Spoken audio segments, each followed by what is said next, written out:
এরপরের টপিকে আসবো আমরা presiding officer of parliament. Presiding officer of parliament যখন পড়বো, আমি আগে লোকসভাটা দেখি। লোকসভার কী কী প্রিসাইডিং অফিসার থাকে। ধরো এটা লোকসভার হেডকে আমরা কি বলবো? স্পিকার বলবো। স্পিকার কোনো কারণে অ্যাবসেন্ট থাকলে কে আসবে? Deputy speaker. ক্লিয়ার? কি বললাম? স্পিকার অ্যাবসেন্ট থাকলে কে আসবে? ডেপুটি স্পিকার অ্যাবসেন্ট থাকলে প্যানেল অফ চেয়ারপারসন, অর্থাৎ একটা প্যানেল বানাবে, সেই প্যানেল অনুযায়ী নাম লেখা থাকবে, সেখানে তারা যাবে, তারা গিয়ে লিড করবে। তাহলে স্পিকার, তারপরে ডেপুটি স্পিকার, তারপরে প্যানেল অফ চেয়ারপারসন। স্পিকারটা হবে কি করে? ধরো 543 জন রয়েছে, 530 জন, যতজনই রয়েছে না কেন, ওইখান থেকে একজন তো স্পিকার হবে। তো ওই একজনটা হলো কি করে? যারা যারা ভোট পেয়ে জিতছিল, ধরো 530টা সিট ফুলফিল হয়ে আছে, ওইখানটা ভোটিং হবে, ভোটিং হয়ে যে মেজরিটি পাবে ওই একজনই হবে কে? স্পিকার। বুঝতে পারছো আমি কি বললাম? এই ক্ষেত্রে কিন্তু কোনো অ্যাডাল্ট ফ্র্যাঞ্চাইজ সিস্টেম হয় না যে 18 বছরের উপরে আমরা ভোট দেবো ওরা স্পিকার হবে। ওই লোকসভার মধ্যে যারা জিতছে ওরা নিজেদের মধ্যে ভোটিং সিস্টেম করবে, যে মেজরিটি পাবে সে হবে স্পিকার। ক্লিয়ার? হওয়ার পরে প্রেসিডেন্ট তাকে অ্যাসোসিয়েট করবে, প্রেসিডেন্টের হেল্প নিয়ে সে পজিশন পেল। বোঝা গেল কি বললাম? নেক্সট হচ্ছে ডেপুটি স্পিকার। স্পিকার সিলেকশন হয়ে গেল, সেম প্রসেসে আবার ডেপুটি স্পিকার সিলেকশন হবে। স্পিকার এবং প্রেসিডেন্ট মিলে, বা প্রেসিডেন্ট মিলবে না, স্পিকার বা আদার্স মেম্বার মিলে বেশিরভাগ ক্ষেত্রে যারা সিনিয়র মোস্ট থাকে তাদের মধ্যে 10 জনকে সিলেকশন করে কিসের জন্য? Panel of chairperson. যদি কোনো সময় স্পিকার না থাকে, ডেপুটি স্পিকার না থাকে, লোকসভাতে চালাতে হবে রে, তখন এই সিনিয়র মোস্ট পার্সনের মধ্যে যে কোনো এক লিস্ট থাকবে, প্রথম জনকে সিটে বসাবে স্পিকার হিসেবে। ওই সময়ে স্পিকারের যা অ্যাকচুয়াল পাওয়ার এরও ইকুয়াল পাওয়ার হয়ে যাবে। বুঝতে পারছো আমি কি বললাম? এবার স্পিকারের পাওয়ার বুঝবো, স্পিকারের কতটা, স্পিকার কি পজিশন হোল্ড করে লাগছে লোকসভার মধ্যে। ফার্স্ট হচ্ছে ইলেকশন অ্যান্ড টেনিউর। স্পিকারের টাইম থাকে 5 বছর, যেমন লোকসভার মেম্বারশিপ থাকে 5 বছর, ওইখান থেকে একজন স্পিকার হচ্ছে, তাহলে স্পিকারের টাইম থাকবে কত বছর? 5 বছর। বুঝতে পারছো? এটা হচ্ছে টেনিউর। স্পিকারকেও তো ইলেক্টেড হতে হবে, যে কোনো একটা কনস্টিটিউশন থেকে তাকেও তো জিততে হবে, অর্থাৎ সে মেম্বার হবে তারপরে না স্পিকার হবে, নাকি আগে স্পিকার পরে মেম্বার? আগে মেম্বার, আগে জিতবে তারপরে গিয়ে স্পিকার হবে। বোঝা গেল? তারপরে হচ্ছে সিসেস, অর্থাৎ কোনো কারণে তার মেম্বারশিপটা রদ হয়ে গেছে, ক্যান্সেল হয়ে গেছে, স্পিকারটাও পজিশনটাও কী হয়ে যাবে? ক্যান্সেল হয়ে যাবে। তার কোনো কারণে স্পিকার পজিশনে বসে আছে, সে কোনো কারণে তার ফ্যামিলি প্রবলেম, পার্সোনাল প্রবলেম, মনে হচ্ছে আর সে কাজ করতে পারবে না, বা বিভিন্ন কারণের জন্য সে কী করতে পারে? রিজাইন লিখতে পারে। লেটার লিখবে, কাকে লিখবে লেটার? ডেপুটি স্পিকারকে। ডেপুটি স্পিকারকে লেটার লিখবে যে সে রিজাইন দিতে চায়, তারপরে সে রিজাইন দেবে। Clear? At last resolution vote, অর্থাৎ পার্লামেন্টে যত মেম্বার রয়েছে তার 10%, অর্থাৎ লোকসভার ক্ষেত্রে যদি আমরা 585 ধরলাম, নাও 550 10% করলে কত হচ্ছে? 55। লোকসভার ক্ষেত্রে যদি আমি নেই, এখানে লিখে দিচ্ছি আমি, 550-এর 10% করলে কত হবে? 55। আর রাজ্যসভার ক্ষেত্রে আমি 285 ধরলাম, এর 10% করলে কত হবে? 25। অর্থাৎ রিজলিউশন হবে, অর্থাৎ ভোট হবে, কিন্তু মিনিমাম বলছে 10% প্রেজেন্ট হতে হবে। মানে রাজ্যসভায় 25 জন যদি থাকে, পরে আমরা পড়বো এইদিকে, তখন রিজলিউশনটা মোশন স্টার্ট হবে। 22 জন 23 জন যদি ওই রুমে থাকে, মোশনই স্টার্ট হবে না, মানে ভোট দেওয়ার সিস্টেমটাই শুরু হবে না। আর লোকসভার ক্ষেত্রে মিনিমাম 55 জন থাকলে তাহলে একটা মোশন স্টার্ট করবে। অবভিয়াসলি কে মোশন স্টার্ট করবে? দেখো বুঝতে হবে, 550-এর মধ্যে ধরে রাখো বিজেপি 300 নিয়ে বসে আছে, যখন স্পিকারের সিলেকশন হবে কোন পার্টি থেকে স্পিকার যাবে? বিজেপি থেকে যাবে। তাহলে মোশনটা নিয়ে আসবে কোন পার্টি? না, বিজেপি নিজের পার্টি লোক যে দাঁড়িয়ে স্পিকার তাকে সরানোর চেষ্টা করবে কি? না, অপোজিশন। বুঝতে পারছো আমি কি বললাম? অপোজিশন পার্টি কি করবে? মোশন নিয়ে আসবে, কিন্তু অপোজিশন পার্টি যখন মোশন নিয়ে আসবে মিনিমাম কত ভোটও থাকতে হবে? 55। চলো কংগ্রেস পাইছে এই বছর 100টা সিট, মোশন নিয়ে আসলো, বললো স্পেশাল মেজরিটি পেতে হবে। স্পেশাল মেজরিটি মানে 3 ভাগের 2 ভাগ ভোট যদি দেয় তাহলে স্পিকার সরবে। 3 ভাগের 2 ভাগ মানে 100তে হচ্ছে 66.66% ভোট পাইলে স্পিকারের পদটা সরে যাবে। বিজেপি একাই তো খায় বসেছে 60%, তাহলে বাকি থাকলো 40%। পুরো বাকি সব পার্টিও যদি বলে স্পিকারকে সরাও তাও তো 40% বেশি ভোট পাবে না। তো it's too tough but it's happened, এটা হয় কিন্তু কঠিন। বোঝা যাচ্ছে সিকোয়েন্সগুলো কি?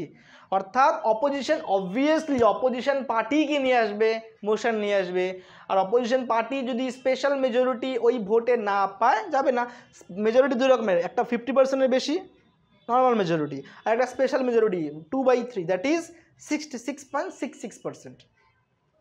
স্পেশাল মেজরিটি মনে রাখবার deputy speaker, speaker, chairperson, president, vice president, prime minister, CM এদের ক্ষেত্রে অ্যাপ্লাই হয়। চিফ জাস্টিস অফ ইন্ডিয়া এদের ক্ষেত্রে স্পেশাল মেজরিটি, অর্থাৎ বড় বড় পোস্টগুলো। বোঝা যাচ্ছে কি বললাম? নেক্সট আসি আমরা, role, power and function, principal.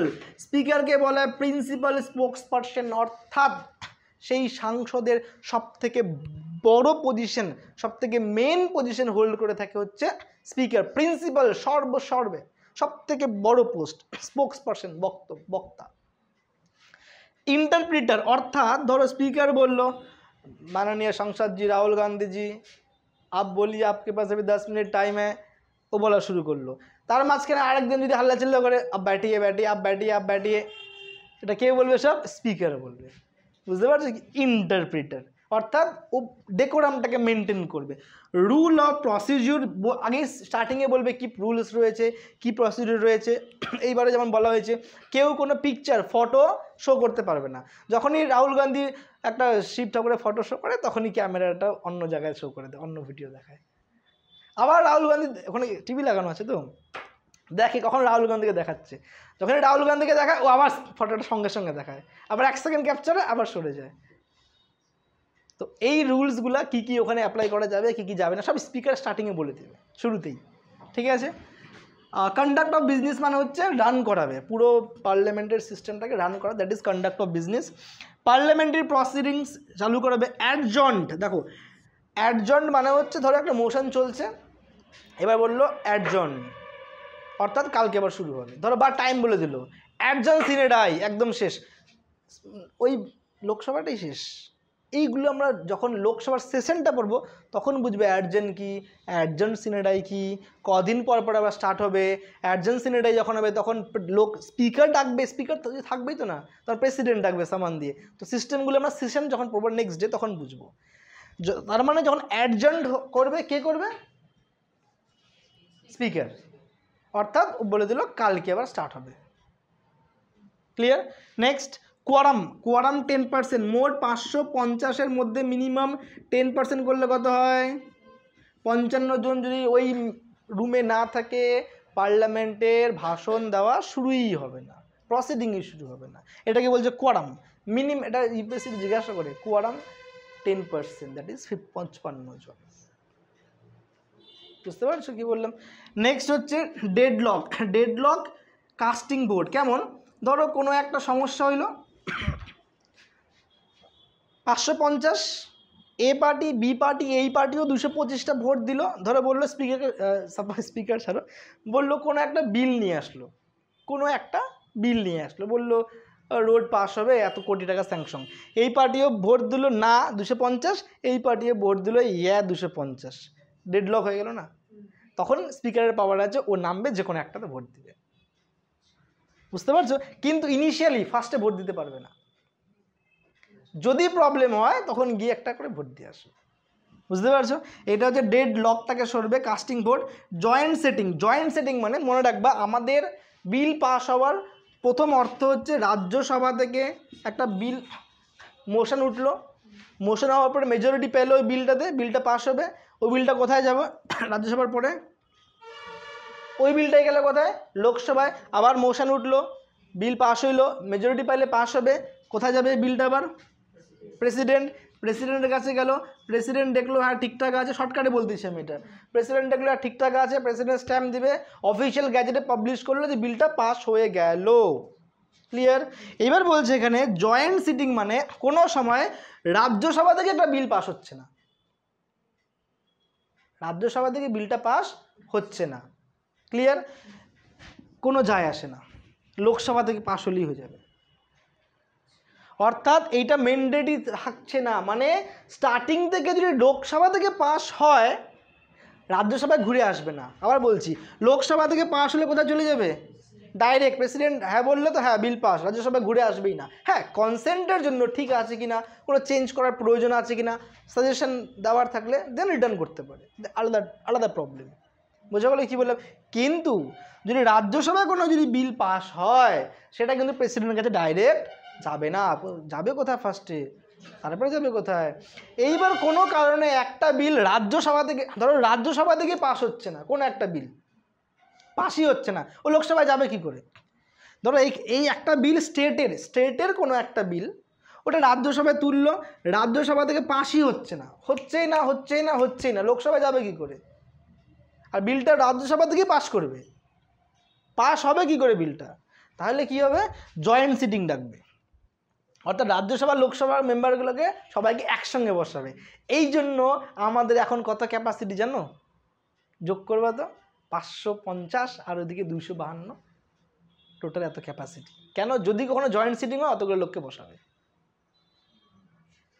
বুঝতে পারছো কি বললাম? এটাই। নেক্সট, সামান বাই দি প্রেসিডেন্ট, অর্থাৎ ধরো লোকসভা ডিজলভ হয়ে গেছে, নতুন লোকসভা বসবে 2028 সালে, তো স্পিকার তো নাই, ডাকবে কি? প্রেসিডেন্ট সামান দিবে এই পার্টিকে, বি পার্টিকে, সি পার্টিকে, ডি পার্টিকে, যে এই দিন এই তারিখে এইটার সময় এইখানে লোকসভাতে আমাদের সিট রয়েছে বা পজিশন রয়েছে, এইখানটায় লোকসভার সিজন শুরু হবে। বুঝতে পারছো কি বললাম? সামান বলে এটাকে, সামান পাঠাবে কে? প্রেসিডেন্ট।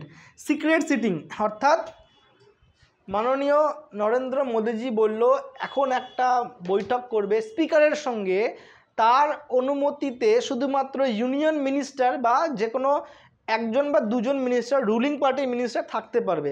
অর্থাৎ যখনই বলবে, রুলিং পার্টি যখনই বলে দিল সিক্রেট মিটিং, বাকি সবাই বেরোয় যাবে। একমাত্র with prior permission of speaker any other opposition leader can access that room, আসতে পারবে, তাছাড়া কেউ আসতে, that is secret meeting. Clear? Money bill, আচ্ছা মানি বিল, আমাদের বিল 4 রকমের হয়, তার মধ্যে একটা বিল হচ্ছে মানি বিল। মানি বিল যখন আসে মনে রাখবা, এইটা আর এক্সট্রা বলে দিই, প্রেসিডেন্টের কাছ থেকে আগে কনসেন্ট হয়, তারপরেই মানি বিল তৈরি হয়। অর্থাৎ যখন মানি বিল লোকসভায় পাস হবে, প্রেসিডেন্টের কাছে যাওয়ার কোনো দরকার নাই, কেন আগেই প্রেসিডেন্টই ওটাকে পাস, মানে প্রেসিডেন্টের হয়েই আগে আসতেছে। এটা এক্সেপশনাল, পরে পড়বো আমরা এটা বিলের সময়। বুঝতে পারছো আমি কি বললাম? তো বললো মানি বিলের ক্ষেত্রে লোকসভা চেক করবে। এক্সেপশনাল হিউজ পাওয়ার একমাত্র লোকসভার কাকে দেওয়া হয়েছে? হিউজ পাওয়ার দেওয়া হয়েছে একমাত্র লোকসভাকে। মানি বিল কিন্তু রাজ্যসভায় কোনো দিনই উঠবে না, কোনো দিনই উঠবে না Rajya Sabha money bill. Clear? Appointment chairman of parliamentary committee, আচ্ছা পার্লামেন্টারি কমিটি মানে আমরা জাস্ট শর্টে বুঝি 550 সিট ধরে নিচ্ছি, সবাইকে নিয়ে তো আর মন্ত্রী পরিষদ বানাবে না, ওর মধ্যে থেকে 80 জনকে নিয়ে বানাবে ministers, defence minister, education minister, coal minister, railway minister, মোট কয়জন? 80 জন। ওইখান থেকে আবার শর্ট লিস্ট করে টোটাল 15 জন নেবে, ওই 15 জন থেকে শর্ট লিস্ট করবে আবার 8 জন, প্রত্যেকটা পার্ট আছে পরে দেখবো আমরা। এই 8 জনকে নিয়ে ম্যাক্সিমাম মিটিং হয়, ওই 8 জন 15 জনকে ভার দিবে, ওই 15 জন 80 জনকে ভার দিবে। তাহলে 80 জনকে যে ভার দিল ওটা কে পাবে? নিশ্চয় রুলিং পার্টি পাবে। রুলিং পার্টির সেই মিনিস্টার পাবে যে মিনিস্টার কাজ করতে পারে, কাজ জানে, বোঝে। বুঝতে পারছো আমি কি বললাম? হ্যাঁ আচ্ছা, এটা হচ্ছে appointment of chairman of parliamentary committee. Parliamentary কমিটিতে যে চেয়ারম্যান স্টাবলিশড হবে সে কি অ্যাপয়েন্টমেন্ট করবে? স্পিকারই অ্যাপয়েন্টমেন্ট করবে। বুঝতে পারছো আমি কী বললাম? স্পিকারই অ্যাপয়েন্টমেন্ট করবে, স্পিকার মানি বিল ইন্ট্রোডিউস করাবে, স্পিকার চেয়ারম্যান অ্যাপয়েন্ট করবে পার্লামেন্টারি কমিটিতে।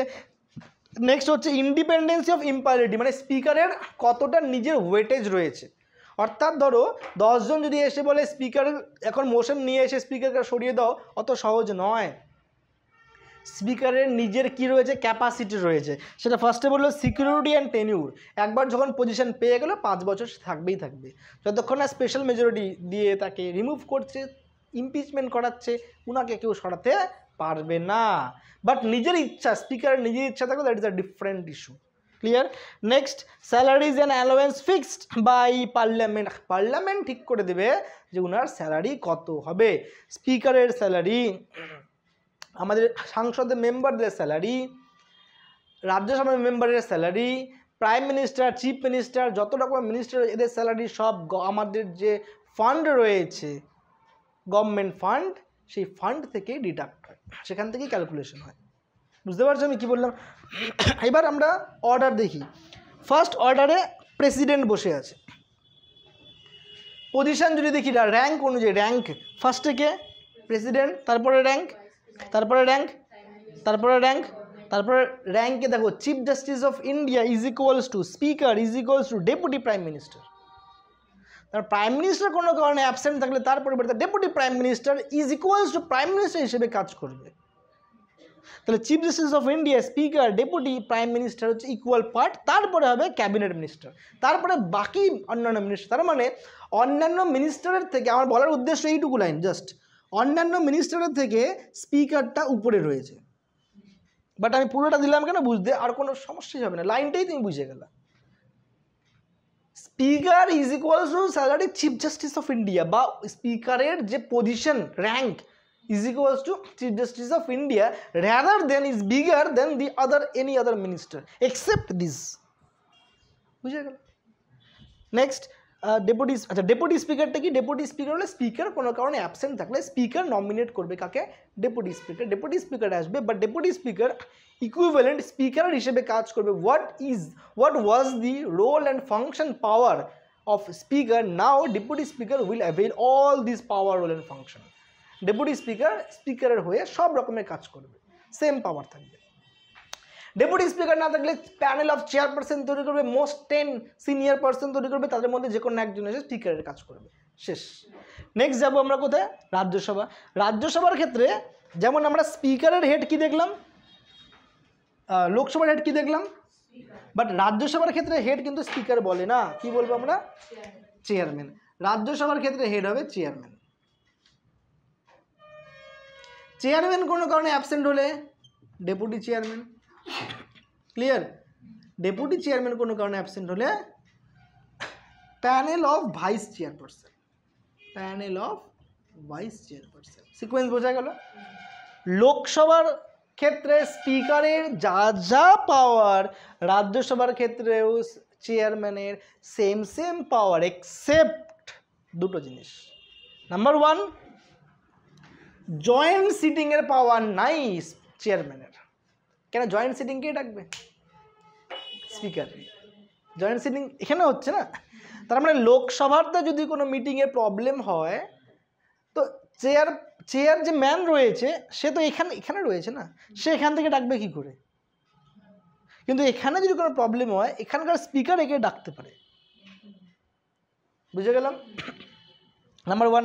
নাম্বার 2, মানি বিল কোনো দিন রাজ্যসভায় ইন্ট্রোডিউসই হবে না, একমাত্র লোকসভায়। এইবার এখানে একটা ক্যাচ আছে যে স্পিকার, চেয়ারম্যান যে হয় না, এই চেয়ারম্যান যেন কে হয়? Vice president.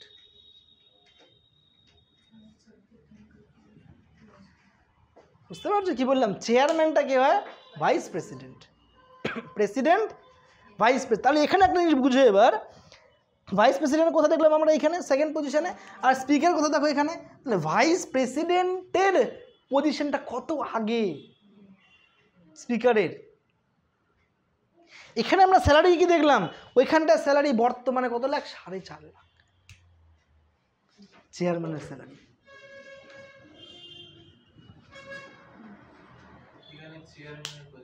এই যে চেয়ারম্যান হবে উনি, যিনি ভাইস প্রেসিডেন্ট।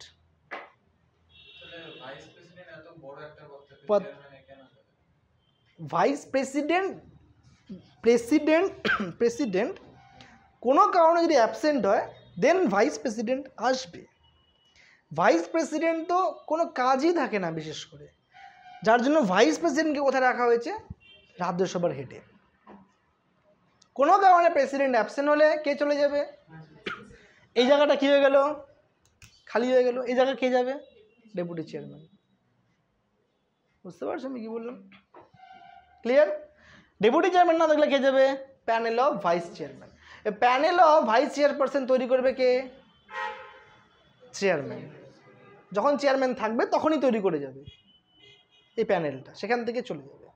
বাকি সব ডিটেলস সেম থাকবে। বুঝতে পারছো আমি কী বললাম? বাকি সব ডিটেলস সেম। এইবার এখানে একটা কন্ডিশন রয়েছে, আমরা যদি এই ক্ষেত্রে দেখি স্পিকার প্রো টেম, এই কথার অর্থ কী? স্পিকার প্রো টেম, দেখো ভোট হলো, রুমালটা দেখো তো কোথায় আছে, তো ভোট হলো, সাংসদ পদ সবাই পেয়ে গেল। এইবার আমাকে একটা জিনিস উত্তর দাও, ধরো ভোট হয়ে গেলো, সবাই সাংসদ পদ পেয়ে গেল, এখানে সবাই চলে আসলো, 550 জন ধরো ভিড় করে বসে গেল। বর্তমানে 550 তো নাই, আমি 530 ধরলাম। হেডে কে বসে থাকবে? স্পিকার কি আছে এখানে? শুরু করে তাহলে কী করে হবে? না, আমি লোকসভার ক্ষেত্রে বলতেছি। কী করে স্পিকার? ডেপুটি স্পিকার তো তখনই হবে যখন স্পিকার থাকবে না। সবাই তো হারাই গেছে তাদের সংসদ পদ, না? তো প্রেসিডেন্টের কাছে কিছু পাওয়ার্স রয়েছে, শুনবে মন দিয়ে। প্রেসিডেন্টের কাছে পাওয়ার রয়েছে, বলল লোকসভার থেকে একজন হেড গেল কোথায়? স্পিকারে। স্পিকার যখন ভোট হবে তখন কি করলো? বেরিয়ে গেল। স্পিকার একটা পার্সনকে, যেই পার্সনটা প্রেসিডেন্ট নমিনেট করবে, তাকে তার পাওয়ার দিয়ে যাবে কিছু দিনের জন্য, জাস্ট কিছু দিনের জন্য। যখনই নতুন ভোট হলো, এই পার্সনটা কী করবে? আবার ওই নিউ পার্সন অর্থাৎ নিউ স্পিকারকে তার এই পজিশনটা হোল্ড করে দিয়ে চলে যাবে। এটা কে করবে? এই লোকটাকে কে অ্যাপয়েন্ট করবে? প্রেসিডেন্ট। প্রেসিডেন্ট কি করবে? এক ব্যক্তিকে এখানে পজিশন হোল্ডে বসাবে। কোন পজিশনে? স্পিকারের পজিশনে। যখনই নতুন কেউ স্পিকার চলে আসলো, এই পার্সনটা নতুন স্পিকারকে তার পাওয়ার পজিশন সব হ্যান্ড ওভার করে সরে যাবে। তারপরে আবার প্যানেল তৈরি হবে, আবার স্পিকার পর ডেপুটি স্পিকার তৈরি হবে, তারপরে আবার প্রেসিডেন্ট সামান পাঠাবে প্রত্যেকটা পার্টির লোককে, মানে লিডার বা যে পার্টি হোল্ড করে আছে, তারপরে সেশন শুরু হবে। বোঝা গেল? নেক্সট ডে আমাদের টপিক কী হবে? সেশন। সেশন আর বিল শেষ, এই দুটো করলেই কমপ্লিট হয়ে যাবে। আজকের মধ্যে এতটুকু।